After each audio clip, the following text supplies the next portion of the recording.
For this video, I'm going to show you how to take a few simple ingredients and make mountains and mountains of your own custom gummy candies at home. Start with a box of Jell-O, some corn syrup, and a few packets of unflavored gelatin. The small boxes like this have 4 packets inside, and for this recipe, you'll actually only need 2 of them. Get started by measuring out half a cup of very cold water, then squirt in a 1/4 cup of corn syrup. Cold water will help the gelatin separate properly, and the corn syrup is going to give our gummies a nice smooth texture.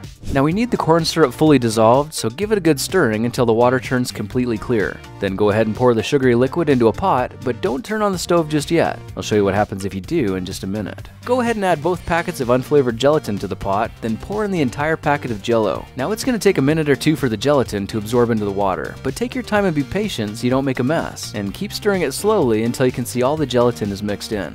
Alright, it's time to heat things up and turn this sugary soup into a delicious candy syrup. Set your stove to medium-low heat for around 5 to 10 minutes, making sure to stir the candy mix every minute or 2 to keep it from burning. While that's warming, it's a good idea to find something you can use as a candy mold, like these ice cube trays I found at the LEGO store. When you see the gelatin is completely liquefied, the syrup is ready for pouring, and you should be able to pour it straight into the molds. Now if you see little lumps, clumps, or bubbles floating to the top, it's probably because you didn't start with cold water, or you heated up the mixture too fast for the gelatin to fully separate. But don't worry, there's a really easy way to fix it. Pour all of the syrup into a tall and narrow, heat-resistant container like a large drinking glass. As you do, you'll immediately notice all the bubbles and gelatin lumps start rising to the top. Let it sit for around 10 minutes to give it all a good chance to settle and cool a bit, and you'll soon see all the impurities collect together at the top and separate into a layer of gummy foam. All you have to do is reach in with a spoon or a spatula and scrape this newly formed skin away. Just like that, you've got yourself a beautiful and impressively clean gummy syrup ready for casting. And to make the next steps as easy as possible, I'm collecting the magical syrup in a condiment container. These kind of containers are perfect for filling up your molds. They're super easy to control, and you can squirt the syrup exactly where you need it, which helps avoid spilling or overflowing the molds with too much gummy. I gave these candies a few hours to cool so you can see just how much of a difference it makes to take the extra step and skim the bubbles off the top before making your candies. Alright, let's see how our gummy mix does with a much more intricate and detailed ice cube mold like this one. And you might have noticed that this time, the syrup is impressively clear. 5 hours later, we've got ourselves a batch of really cool LEGO gummy guys, which apparently are balanced enough that they can stand up on their own. That's kind of cool.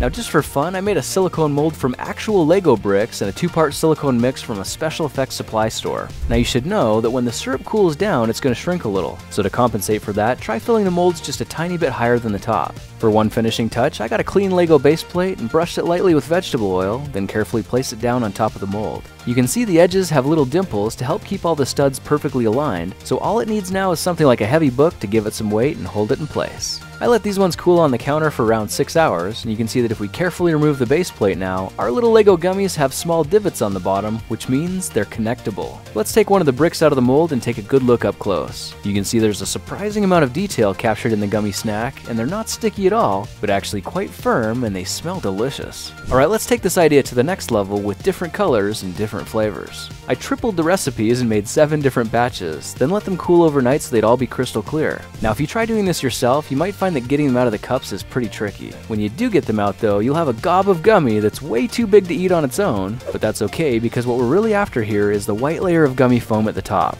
Now if you're really careful, you can use something like a kitchen knife to slowly trim the top layer off, which will leave you with a huge chunk of gummy goodness. And these transparent gummy blocks can be remelted on medium-low heat and molded into any shape you want. I made a candy mountain of LEGO gummy bricks in all kinds of colors, shapes, and sizes. And if you look closely, you can even see some little gummy guys in there as well.